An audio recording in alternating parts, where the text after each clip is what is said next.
Okay, welcome everyone to Lavender Graduation 2024. I'm Madhavi, I'm the president of the Pride Club, and I'm so glad you can make it. This is a really special event for all of us on Pride Club and for a lot of students here. And it's been a tradition so far, and it's just gonna keep becoming an even more heartfelt tradition. So just to get us started with, I'm going to invite Dr. Booten Foster to give some opening remarks and a short bio about her. Dr. Booten Foster oversees an array of pipeline programs from middle school through undergraduate programs. She develops medical education curriculum on health equity and social determinants of health. She chairs the Health Equity and Social Justice Group of the College of Medicine. And in addition to her administrative role at Downstate, she teaches first-year medical students, trains junior faculty in research, conducts research assessing health disparities and social determinants, and sits on NIH study sections. Please give a warm round of applause. Thank you. Hello, everyone. Good afternoon. And I'm truly, truly, truly proud to be here. So I'm going to be, I think, brief. They said, make it brief, so I'm going to make it brief. I'm so honored to be here, and this is our 5th annual, yeah? Who's old enough to remember that, Dr. Roman? It's right, 5th annual. It's our 4th event in 5 years. 4th event in 5 years. I think COVID, right, okay. Well, that's great, that is great. I remember when the first event, I think the first event was maybe 2019, and it was, maybe a handful of us here. And I remember sitting with Dr. Roman, Dr. Merlino, and we were sitting in the front. And we're like, yay, this is wonderful. We're so proud of our students. And then I think we looked at each other and said, but how will this be sustained? What if this is just a one-time event? And we were very happy, but at the same time, we were concerned about the future. Well, fast forward 5 years later, this has become a legacy at SUNY Downstate, and it was not a one-hit wonder. It has been a wonderful expression of dedication, commitment, and love. And I realized at the time, Dr. Roman, that it really had nothing to do with us, neither Dr. Merlino, neither you nor I, that this would have gone on because of the students that we are blessed to have at SUNY Downstate. So, congratulations. Congratulations to students for putting this together. Congratulations to our graduates for really joining a wonderful group of healthcare providers, and our keynote speaker is just one example of that. There's so much that has been accomplished over the past 4 or 5 years. A lot of gains, some loss.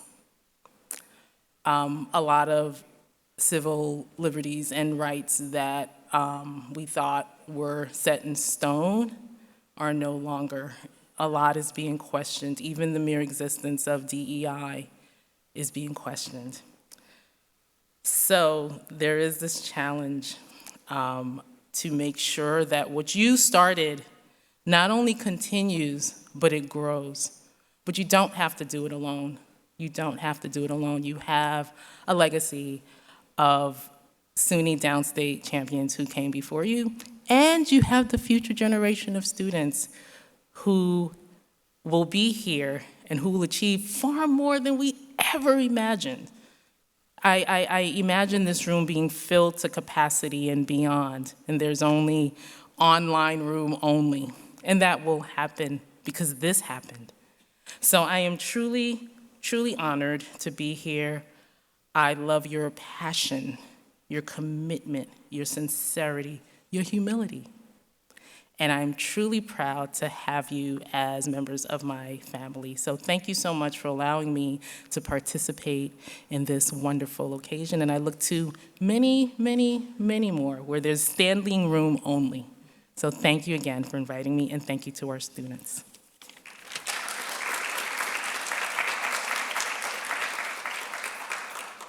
Thank you so much. That was so heartfelt. And it's hard to believe that it's been 5 years of this already. Many more to come. And we're now going to invite our keynote speaker, Dr. Eiting. He has just done so much for advocacy for medicine, and this introduction is just a short description of all that he's accomplished since graduating from this very institution many years ago. He currently holds the position of Vice Chair of Operations for EM at Mount Sinai Downtown, overseeing both the ED at Beth Israel and the Urgent Care Center at Union Square. He's known for his unwavering dedication to underserved patient communities, and he's spearheaded initiatives to enhance healthcare access for incarcerated individuals and employed innovative care frameworks and medical technologies. Previously, he served as the Director for Population Health for Correctional Health Services at New York City Health and Hospitals, where he pioneered the use of telemedicine to broaden the reach of specialty care and resulted in cost savings and streamlined care coordination.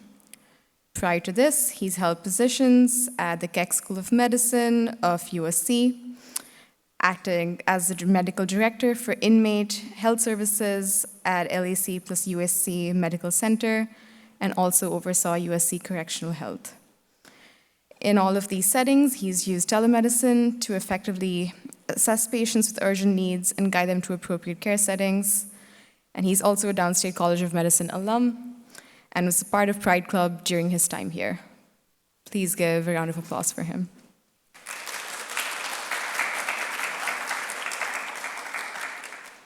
Thank you so much. I'm so excited to be back. In fact, I think this is the first time that I'm back at Downstate since I graduated in 2007. I loved listening to that bio, right? Because it does give you a sense. I have been a little bit busy since I left, but the most important piece in there is I am a graduate of this institution, and I do think that there is a fire that gets lit when you are trained in this institution, and we carry that with us through our entire careers. So thank you for the opportunity. It's such an honor to come back to SUNY Downstate and speak to you at this Lavender Graduation. 20 years ago, I was wrapping up my first year of medical school right here. I'm pretty sure that I had just memorized the Krebs cycle for the 5th time in my career, only to quickly forget the details almost immediately after I had taken the exam. I guess my failure to truly commit this cycle to permanent memory is probably the reason why I still periodically have those nightmares where I'm being chased by acetyl-CoA molecules. I remember being so excited to join the Downstate community. I fell in love with New York, especially Brooklyn, after I moved here from Wisconsin. I'm so excited, it was so exciting for me to know that I would be able to stay in this city for another 4 years. I was initially placed on the wait list, and I got a phone call on my birthday telling me that I was pulled off the wait list and I had been accepted into the incoming class. The timing to me felt almost like divine intervention, like the universe was sending me a message, and I knew that this was where I was supposed to be for the next 4 years. Well, 20 years ago is not so long ago. It still felt like a very different time. George W. Bush was president. George Pataki was governor. That's right, we did used to have a Republican governor in this state, but that feels like a very long time ago. Don't ask, don't tell was the law of the land for all people who identify as LGBTQIA+ who wanted to serve in the military, and gay marriage was not legal. While I was co-chair of the LGBTQ student committee, another nearby medical school had told my counterpart at their institution that funding such an organization was immoral and inappropriate. Some colleagues and I brought this injustice to the American Medical Association, and this eventually pushed them to create their advisory committee on LGBTQ issues. Again, all of this is a reminder of what a different time we were living in 20 years ago. Today, there are so many gay-straight alliances at colleges and even high schools across the country that it blows the minds that a medical school could call such a group immoral or inappropriate.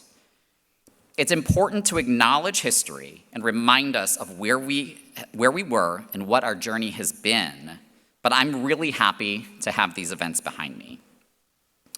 So when I sat down and thought about what it is that I wanted to discuss with you today in this speech, I thought it would be best to share some elements of my journey, hoping that this will help to inspire you, to help determine what your journey will be and what you can do to make the world better for our LGBTQIA+ family.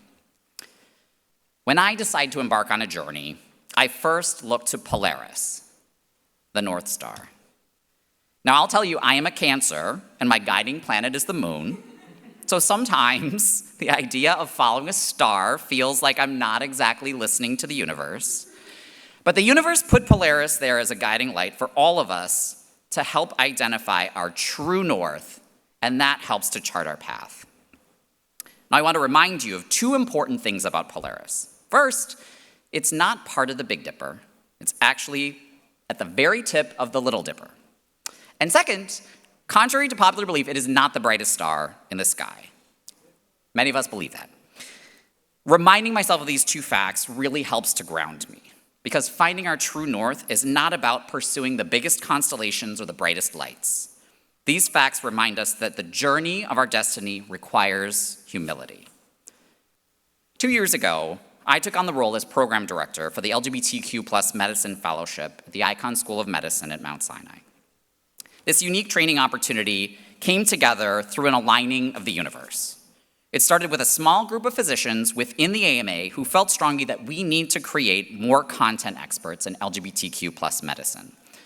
We each personally contributed to this cause with our money and with our time, allowing us to put together an endowment within the AMA Foundation. We recruited John Evans, the co-founder of C-SPAN and a staunch LGBTQIA+ advocate, to chair our fellowship commission.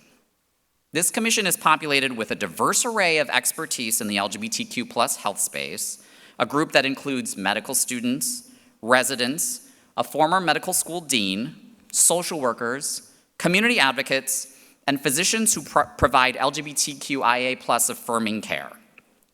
Over the past 4 years, we have been able to develop an educational framework to develop physician expertise in LGBTQ+ medicine, and we have been able to provide financial backing to programs at 4 academic institutions to initiate these fellowships.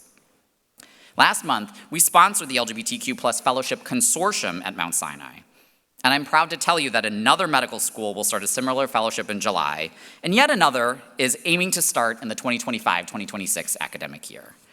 Our work has started a fire that continues to spread, and we are so proud of this work. I'd also like to take a moment to acknowledge someone in the audience today, Anastasia Bui. She recently reached out after designing and educating an LGBTQ health track, and I don't want to give her all the credit because I know that it took a village in order to do this. But she designed that track here at SUNY Downstate for first and second year medical students. She recently completed her shadowing with us at Mount Sinai, where we were able to pair her up with several experts in LGBTQ+ medicine and provide clinical exposure to help lay the groundwork for her journey in developing expertise in this field. In medicine, when I first met Anastasia, I told her that for every important piece of work we do, that the story has to be told to the world. In medicine, that means disseminating our efforts through various research settings.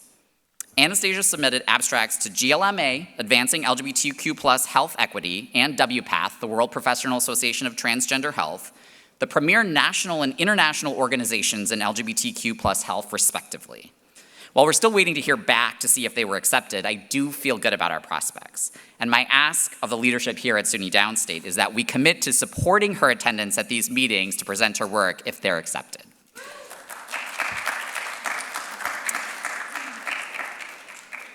So as you can see, we've been busy over the past few years. But none of this work felt earth-shattering as we started it. We never boiled the ocean. It was just a series of steps, one foot in front of the other, following Polaris as our guiding light, and that has led us to where we are today. Make no mistake, we still have a lot of work to do. But my hope is that our work has helped inspire you to become part of this fire that will continue to burn as we move toward health equity. We often think of graduation as an ending, a time for us to close out a chapter in our lives. But let's remember that commencement actually comes from the Latin word for beginning, the start of something new. I offer the highest congratulations to the graduating students today as you begin your journey. And while each of your journeys will be different, and certainly different than mine, I only ask that you remember Polaris as you begin your next chapter. Find the opportunities to pick up the torch and carry on this fire. With the North Star as your guiding light, I promise you will always end up on the right path. I sincerely thank the Pride Club for this illustrious invitation to speak with you today. And congratulations, doctors, to the SUNY Downstate graduating class of 2024. I could not be more proud of you, and I wish all of you the utmost success. Thank you.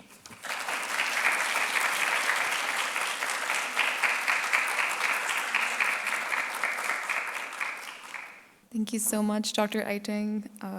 We are so grateful to have you back here. And I'm sure we all have our own Polarises that we are finding through this journey. And yeah, it's just the constellation is developing as time goes on. Our next part of the ceremony is the LGBTQ+ Advocacy Award. And our recipient today is Dr. Christopher Rahman. And so just a quick bio about Dr. Rahman. He is an associate professor and vice chair of Cell Bio, as well as the director of the Infection and Host Defense Unit of Foundation Swan. His research focuses on transcription factors and receptors that control lymphocyte development and function, with the goal of identifying normal molecular circuitry that becomes deranged in immunological diseases. In addition to his curricular work, he is the chair of the Cancer Scientific Review Committee, a co-founder and director of the Health Equity Advocacy Leadership Pathway with Dr. Booten Foster, and the faculty advisor for Pride Club and the Oncology Club.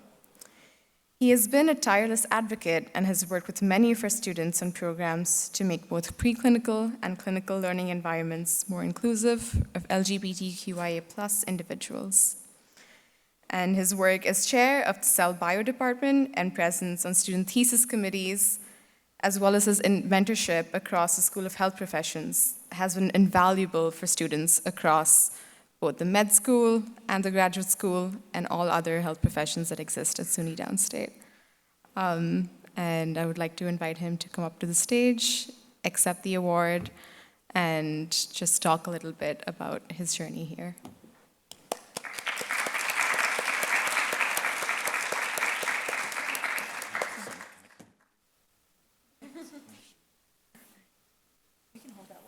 Okay. I don't know what to say. I've gotten to this point in my life where I actually don't have usually a problem coming up with words to speak in front of a lot of people. But this was really very moving and unexpected, and I don't know how to express my appreciation for this. It is such, it is the most precious thing, that expression of confidence and trust that all of the students that I have had to work with, you know, I feel very blessed, which is not a word I use that often, to be able to experience. So thank you for this. I feel like advocacy, I feel like I see in everybody that's in this audience. You know, every day that I come to work, I mean, my husband, I want to introduce him, sorry, he's here, my spouse. I tell him all about all the amazing students. It's like when I'm having, you know, not the best, you know, day at work, it's like I'll get an email from a student, you know, something, I'll find out something, some award, some new idea, just something that, you know, makes this so worthwhile, and why I love my job, because I get to work with you. I see you as the advocates. You are my teachers. You are my mentors. You know, you live in the present in the way that I can't. I mean, I was just thinking, Peter and I were talking, when we met, you know, this is actually, we've been together for 40 years this year. How is that possible? You look so lifelike, Dr. Roman. Yeah, exactly. And we remember, you know, our first, when we graduated from school, you know, immediately we started to work, volunteer as in advocacy organizations back in the mid to late 80s, that's how long it's been, when there wasn't, you know, internet and cell phones, and we were personing, excuse me, see, there's my age, crisis line. Where, you know, it was in a paper phone book and people from all over the country would just find this crisis line, and it had to be sort of use a coded language. So, you know, if you were self-identifying in a particular way, you knew that this number was for you, and if you didn't know that, then you wouldn't notice that it was anything. And we used to field phone calls from rural parts of Ohio, the South. This is when, just before there was a real understanding that there was such a thing as an HIV epidemic that was about to begin. And we would get very frightened phone calls from teenagers, you know, like, I don't know what to do. And I think one of the most magnificent things that's happened is that we can come together on a day like today in the sunshine with each other, basking in each other's radiance, to celebrate in this beautiful way. Can I say I just love this lavender? This is awesome. Whoever does your design, awesome. And I think, you know, this concept of allyship has been very meaningful to me as well. You know, I see allies, I see peers and mentors, not just among students who are always teaching me every day, but among the faculty and our leadership that came who sort of express that sense of solidarity, that they support you, that they are in it with you. And that's meant everything. I see Dr. Imprado's here, our deans from schools are here, and we have students from different classes. So I think that says everything about the sense of allyship and support and how we can really address some of the shameful, devastating disparities that affect, you know, individuals in our community. And I see hope in the future because I get to see you. You're going to be these change makers. Anastasia, Julius, who else is here? Sal, you need faculty appointments. I see others that should have them as well. You know, this credit is to you. You're the innovators, you're the visionaries, and you come to us. You know, we have sort of structural knowledge and wisdom and how things work. But that spark of creativity, you know, it sort of cuts right through that. And so, you know, all credit goes to you for your innovation, for your vision, and from really energizing us and challenging us to be accountable and to change our perspective, which can be hard to do because we get kind of set in our ways without even realizing it. You challenge any complacency that might be settling in, and that's precious. And so we try to honor that by doing the best we can by you as your faculty and as your peers. So this is a very long way of saying, in not so few words, thank you so much. Congratulations, graduates. You are awesome. Hope for the future. Enjoy these moments and make this theater get filled in the coming years.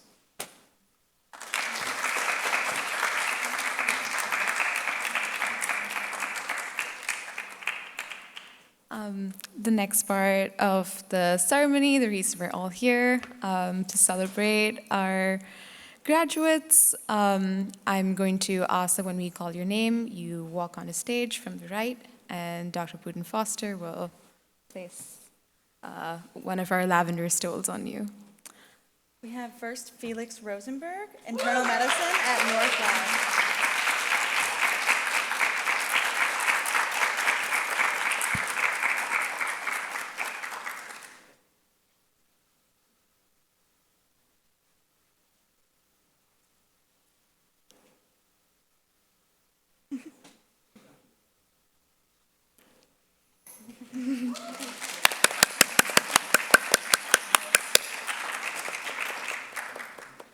Next, we have Lulu Wei, urology resident, Vanderbilt University.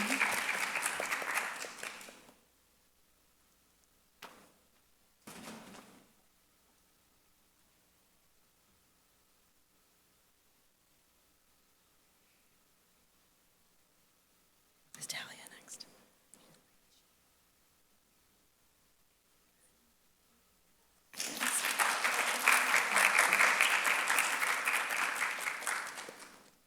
Is Talia here? Okay.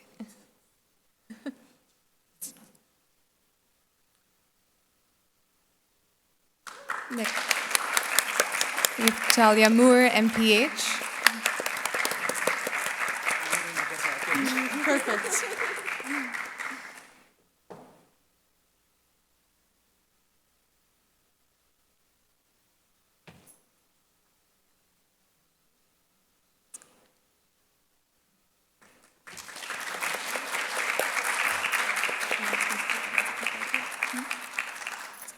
Not everybody who is LGBTQIA plus and graduating could be with us today, so just wanted to give a quick shout out to the students that couldn't make it, at least from College of Medicine.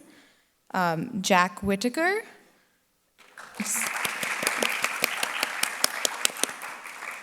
And Javier de Jesus.